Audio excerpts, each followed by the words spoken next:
Shine परिवार के आप सभी कस्टमर, सभी एसोसिएट, आप सभी को Rashid Naseem, chairman shine group का प्यार भरा नमस्कार। शाइन परिवार को बदनाम करने और उसके भागने की अफवाहों में कुछ ऐसे लोगों का भी बहुत बड़ा हाथ रहा जिन्होंने शाइन परिवार की कस्टमर्स को लायबिलिटी का डर दिखा करके यहाँ वहाँ कई ऐसी जगहों पर कुछ साइटें मैनेज करी और उन साइटों को अपनी जिम्मेदारी पर बेचने का जिम्मा लेते हुए किसानों को कुछ एडवांस दे करके या कुछ ज़मीनें खरीद करके बाकायदा वहाँ पर प्रोजेक्ट बना करके चलाया और कस्टमर्स को ये बताया गया कि कंपनी भाग चुकी है, आपका जो निवेश किया गया पैसा है उसका कुछ हिस्सा आप जमा करें, बाकी आप लायबिलिटी लगा दें और आपके नाम पर रजिस्ट्री हो जाएगी, कब्जा हो जाएगा और लेना हो तो लीजिए, नहीं तो फिर आपका पैसा डूब जाएगा। ऐसा कुछ बता करके लोगों ने एक ऐसा माहौल बनाया पूरे भारतवर्ष में कि सीधे साधे कस्टमर्स जिनको कानून के बारे में नहीं जानकारी थी, जिनको इस बात का कोई ज्ञान नहीं था कि ऐसा कैसे संभव हो सकता है कि एक कंपनी जो भाग गई है वो कंपनी ये मौका दे रही है कि आप मात्र कुछ पैसा देकर बाकी लायबिलिटी किसी और को दे करके किसी और से रजिस्ट्री करा लीजिए। यानी लोगों ने अपने पैसे की रिकवरी के चक्कर में एक बार फिर से ऐसे लोगों के हाथ में अपना पैसा देना शुरू कर दिया जो बैठे ही थे इस मौके के तलाश में कि किस प्रकार से इनसे लूटा जाए और लूट करके कैसे अपनी दुकान चलाई जाए। आपके सामने आज एक केस आया है। आज सुबह से मैं ऐसे ही केसों में खासकर ज़्यादा तक लगा हुआ हूँ जिनमें बहुत से एफआईआर किए हुए लोगों ने रजिस्ट्रियाँ करा ली हैं लेकिन कोई बयान नहीं दिया उन्होंने, या बहुत से ऐसे लोग हैं जिन्होंने एफआईआर में गलत चीज़ें लिखी हुई हैं। मैं उन्हीं में मुब्तला था, लेकिन ये केस सुबह मेरे सामने आया। मैं आपको थोड़ा सा केस के बारे में बताना चाहूँगा, ध्यान से सुनेंगे तो आपको भी लगेगा कि हाँ, ये केस शायद इस कस्टमर के नसीब से मुझ तक आया। अन्यथा कस्टमर तो अब तक ये मान के चल रहे थे कि इन्होंने लायबिलिटी उतार ली है और बस खाली वो ज़मीन कोई और बेच देगा और हमें पैसा मिल जाएगा। कितने सीधे साधे और भोले कस्टमर इस तरह के चालों में फंस चुके हैं। आज सुबह सुबह आप सभी के जो कस्टमर हक ग्रुप की जो मेन लीडर शशि बाला जी के पास इन कस्टमर की कॉल आई कि इनको किसी एसोसिएट ने नंबर दिया उनका और ये कहा कि आप उनसे बात कर लीजिए, आपकी ज़मीन वो बिकवा देंगी या आपकी ज़मीन को बेचने का रास्ता बता देंगे। ऐसा कुछ नंबर देकर पिंड छुड़ाया। एक एक लाइन को ध्यान समझते चलिएगा कि एक कस्टमर जिसको ज़मीन उन लोगों ने बेची या जो उनका कस्टमर था, उसे नंबर दिया जाता है कस्टमर के हक को लीड करने वाले उन लोगों को जो लगे हैं इस समय कोर्ट के द्वारा आपकी लायबिलिटी ख़त्म कराने का रास्ता निकालने के लिए।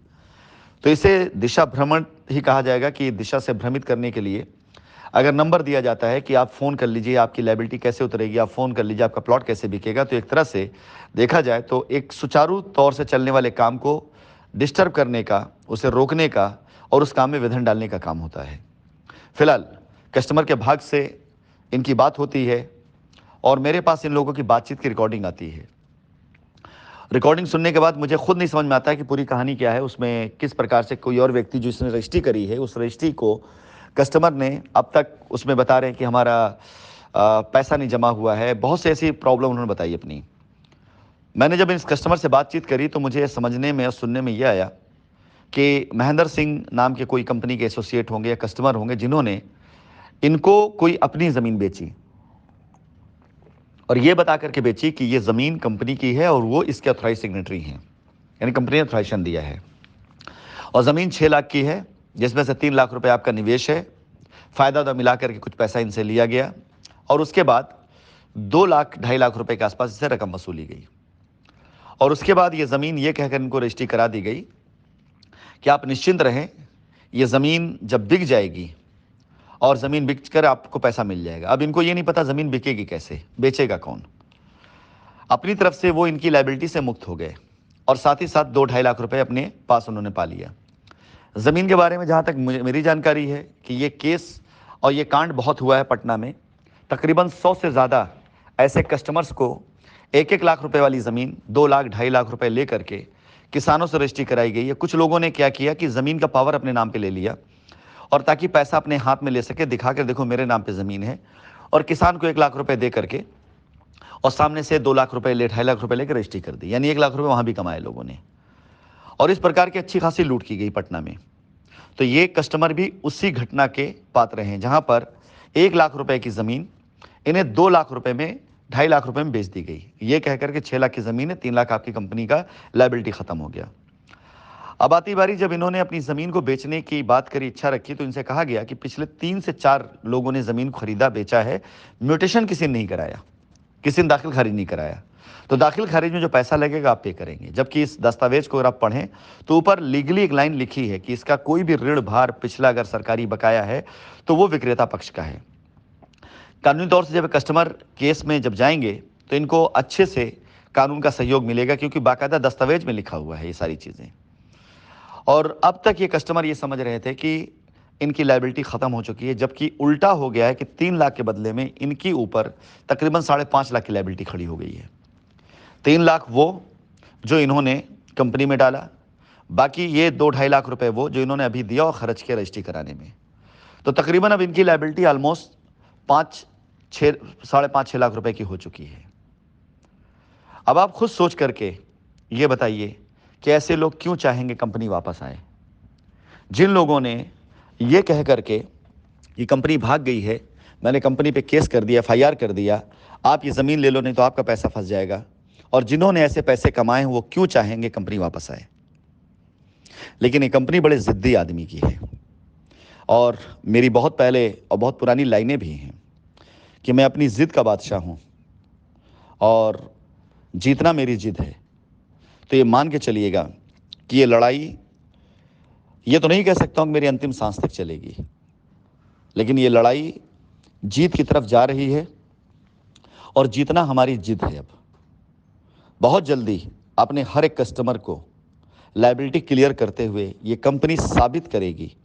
ऐसे लोगों के सामने जिन्होंने कंपनी को झूठा या जिन्होंने कंपनी को भगोड़ा साबित किया, उनके सामने साबित करेगी कि राशिद नसीम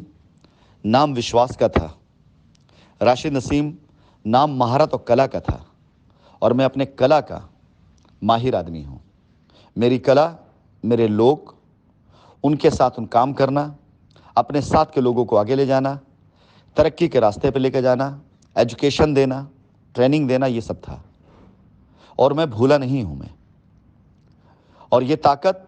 आज आप सभी लोगों ने दी है कि पूरे भारतवर्ष में आज तकरीबन 1 लाख से ज़्यादा लोग ऐसे हैं, कम से कम की मैं बात कर रहा हूँ अभी, जो आज एक आवाज़ पर अगर कंपनी आने की बात कर दे और ये कह दे कि हम अपने ऑपरेशन शुरू करने जा रहे हैं, मुझे आपका सपोर्ट चाहिए, तो 1 लाख लोग ऐसे होंगे पूरे भारतवर्ष में जो कंपनी के साथ खड़े होंगे। और जिस कंपनी के पीछे 1 लाख से ज़्यादा लोग खड़े हों, उस कंपनी का अगुआ, उस कंपनी का लीडर, उस कंपनी का करता धरता, उसकी पावर 1 लाख गुना बढ़ जाती है। क्योंकि अगर मुझे ये पता है कि मेरे पीछे मेरी टीम खड़ी है, मुझे पता है कि मेरे पीछे मेरे लोग खड़े हैं, मुझे पता है मेरे पीछे मेरे कस्टमर खड़े हैं, उनका विश्वास खड़ा है, तो मेरी ताकत 1 लाख गुना अगर बढ़ गई, तो आप समझ सकते हैं कि इस तूफान को, इस शख्स को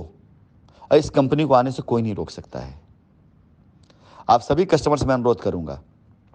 आपकी कोई भी दिक्कत परेशानी, छोटी से लेकर बड़ी तक, कंपनी के साथ अगर आप खड़े हैं, हमारी है, हम उसे निपटाएंगे। आपका पैसा अगर कोई मार कर बैठ गया है, कोई खा के बैठ गया है, आप एक्शन लीजिए, लीगल एक्शन लीजिए, हम आपके साथ खड़े हैं। उस लीगल एक्शन से लेकर आपके पैसा दिलवाने तक की जिम्मेदारी हमारी है, और ना दिला पाए तो वो पैसा भरना जिम्मेदारी हमारी है। लेकिन ऐसे लोगों को बख्शा नहीं जाएगा, माफ़ नहीं किया जाएगा जिन्होंने कंपनी को मात्र चंद रुपयों के लिए बदनाम कर दिया।